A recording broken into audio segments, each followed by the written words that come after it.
Welcome back. You are watching Prime Edition. Now, we'd like to make sense of the State of the Nation address by President William Ruto this afternoon in Parliament. And to just give a voice to this State of the Nation address and thoughts is Gilbert Kiprono, who is an economist, as well as Philip Pande, who is a youth inclusion advisor. Thank you very much, gentlemen, for joining me. Thank you very much. Karibuni sana. Let's start off with, of course, the big news about the cancellation of the Adani deal. Remember that we had news that he was indicted in that New York case, and now the deal is gone from Kenya for both Ketraco and JKIA expansion. I'd like to hear your thoughts on this, especially on what this has done for the image of the presidency in terms of listening to Kenyans. I'll start with you, Gilbert.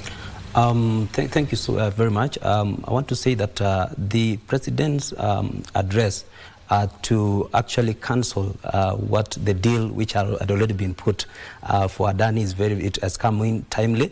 Kenyans have been waiting to see whether we are really committed to fighting and also committed to integrity, and also ensuring that what is done and what government speaks, also they do it.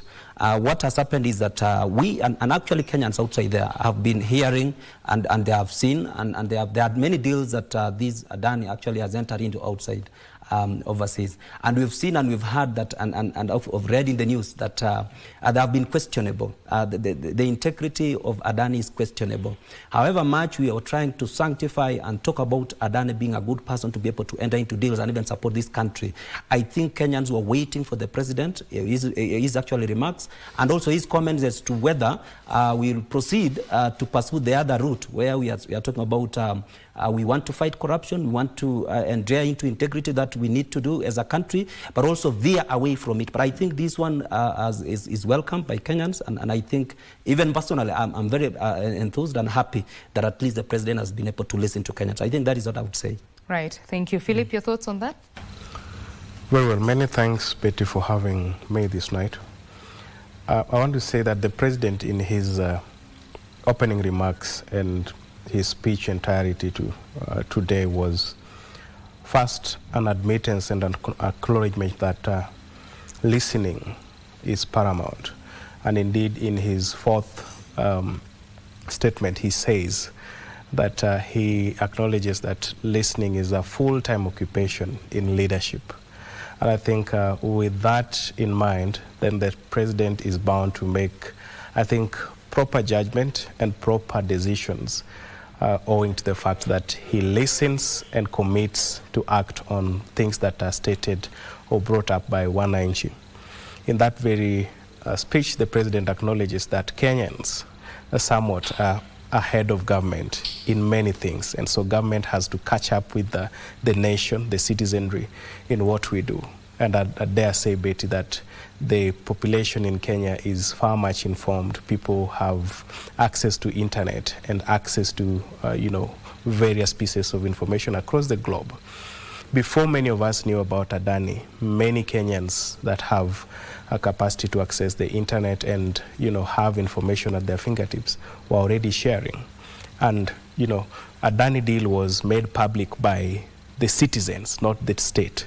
So we have to get that difference.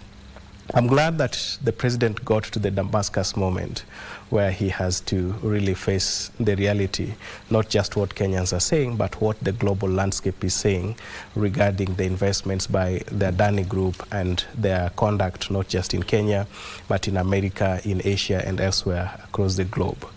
It is fundamental that the decision of the president today is not just informed by the cries and the weeping by Kenyans, but also the fact that today Adani has been charged in the US. Adani has not just been charged in the US, but it has been charged in many other jurisdictions across the globe. So how nations relate, we bore a lot on bilateral relations. Today, if we know that there's a change of administration in the US. You don't know what President Trump, for example, is thinking about Adani. Yeah. But now for the fact that he's involved in a multi-billion stock exchange, bribery allegation, it was only prudent that a nation like Kenya that trades with the US, that has been elevated to the position of, a member of the NATO group in terms of the political alignments, then you have to, really toe the line, and I think that's what the president has done. Definitely. Now, even in ensuring that transparency and accountability is met in the country, he talked about a number of measures when it comes to corruption. One of them was the e-procurement system that he directed actually National Treasury to ensure that it's implemented by the end of Q1 2025. Something he said has been delayed for the past 10 years. And I would like to hear from you how important this is in curbing corruption, and considering that there are very many systems that have been implemented before when it comes to procurement and payment as well, but people have somehow found a way to surmount these systems. What are your thoughts in e-procurement system and ensuring that corruption is capped? I'll start with you, Gilbert.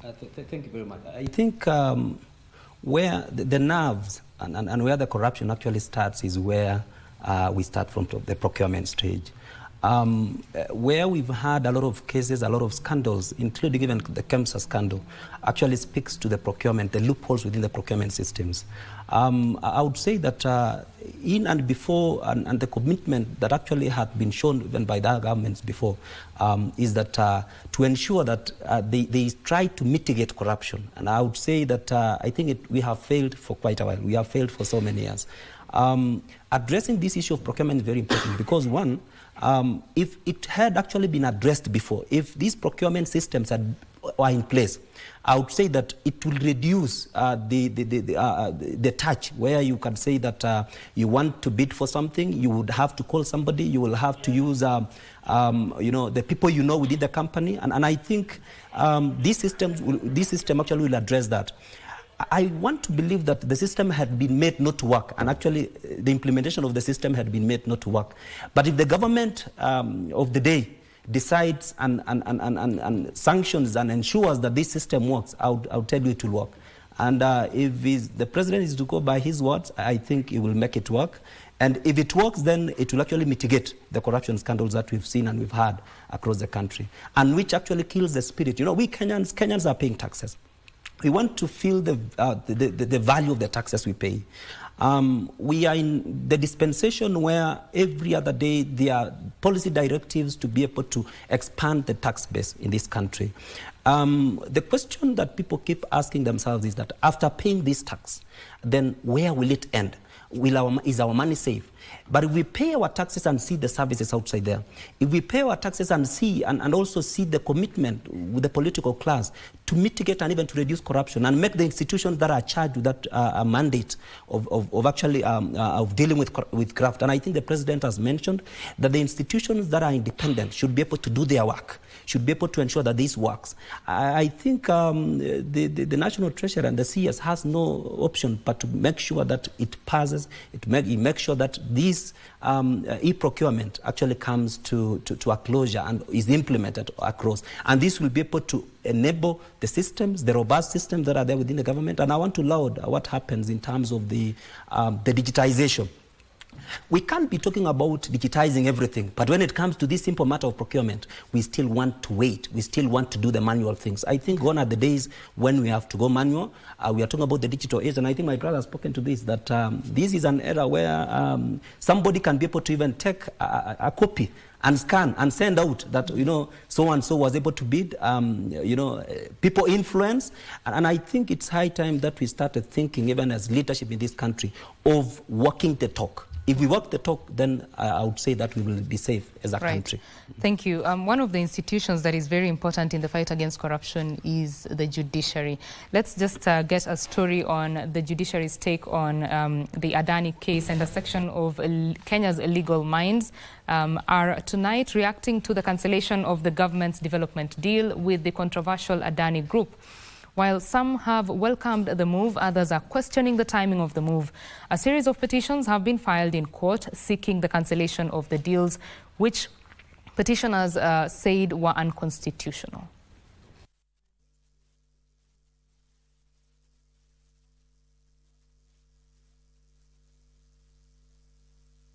What we want from the government side is an unconditional expression that they are not going to carry on with the contracts, the multi-performing contracts at JKIA, at Ketraco, and Kengen, and the implementation of SHA. there is a failure on the part of Parliament, because Parliament ought to oversight the executive. And in this particular case, Parliament has remained mum for over a year as Kenyans lament over the Adani deal. My conclusion, and the conclusion of majority of Kenyans and lawyers in particular, is that Parliament has become cheap. It has become emasculated. It has been purchased by the executive. Because why didn't they see that before now? Just like the failing on the part of Parliament when they passed the Finance Bill 2024, this is another failure. It should not. Now, Philip, you have listened to that story and the question that I had asked Gilbert earlier about the e-procurement system. I'd like to get your take on this as well. Very well. The case of Adani is quite different because it's a case of more of a public-private partnership which did not involve our usual procurement processes. The government has a very elaborate system of procurement, sometimes direct, sometimes restricted, sometimes you go the PPP way, which then again has some legal backing. But for Kenya as a nation, I would say that we've made some tremendous steps in ring-fencing public funds and accounting for public funds. One, after the inauguration of the 2010 Constitution, the Public Finance Management Act, the Public Procurement and Disposal Act, and many other legislations have made it possible for public procurement to open up to more citizenry and more people to access. The adoption of IFMIS, for example, is one aspect of digitization and making sure that the government vote book entirety is on some e-platform that can be accessed by the accounting authorities and procurement personnel. And counties have followed suit because today, as a county government, you do not access your funds unless you don't expend outside the IFMIS system. So if we've been able to digitize or have our vote books as national and sub-national governments, why then are we not making our procurement needs digital? Many counties, you will follow, Betty, have tried to digitalize their procurement. E-procurement has functioned to the extent that county governments want it to function. If today the president makes that declaration, and of course we saw the intention from his speech that by end of Q1 of 2025, then this would be in effect, it is going to solve many problems. One, it is going to make the work of the procurement, the dispute resolution on procurement very easy, because then we are not going to work backwards. The way procurement works in this country, Betty, is that you first identify the vendor, then work the process backwards to see how the vendor then fits within the process of award. The e-procurement would ensure that we don't work backwards, we work forward. First identifying, ensuring that everybody, for example, where you need pre-qualification, pre-qualifies, you are shortlisted, you go through the process to the level of award and execution of the contract. It would also solve the aspect of the 30% meant for the special groups, including the youth, women, and persons with disability. Today, if you ask government, Betty, on how much of the procurement has been allotted to the youth, to the women, to the persons with disability, we can't account, and I would tell you that it's less than 10%. So with e-procurement, where government comes out today, from the national government to the sub-national, to say that 30% of tenders of government business has been allocated to the special interest group, then we need to see it on the portal, and we need to see the youth, the women, and the persons with disability that have accessed that. So it's going to be more of open governance, improving accountability, and ensuring that what is meant for a particular cohort of the population then is received by them. Again, the last thing that we would solve is value for money. Because then in a competitive process, because our procurement today is not competitive as it is. If you are working backwards, then you don't see the level of accountability and value for money for that. So when we work forward and we have a more transparent space where you get the best then you're also going to get the value for money. And so accountability and transparency is going to be on another level. And I think it's something that would work not just for the good of this administration, but for posterity of the Kenyan nation, so that even as we pay debt, even as we talk about the SGR, which was, one of the ridiculous expenditures in this country, now you can justify that besides the Chinese companies that developed this project, then there were many other bidders that were fitting the bill that then would have achieved way better what we have today at a lower cost. And I think if we achieve this, then this would be one of the biggest things this administration will be going home with. Right. Final question on matters accountability, the conflict of interest bill. If you watched that address, at that point there was thunderous laughter in Parliament when the President mentioned that. Do you think there's political will, especially from parliamentarians, to fast-track the implementation of this particular bill? Let's start with you, Philip, on that one. Thank you, Betty. President received 2 standing ovations. One talking about the cancellation of the Adani deal and a repeat of the same. But there was also a moment of, the laughter, as you say, where members of parliament received their own share of lashing, as I would say, because the conflict of interest bill is not just new in this regime. It started in the last administration, and it has never seen the light of the day.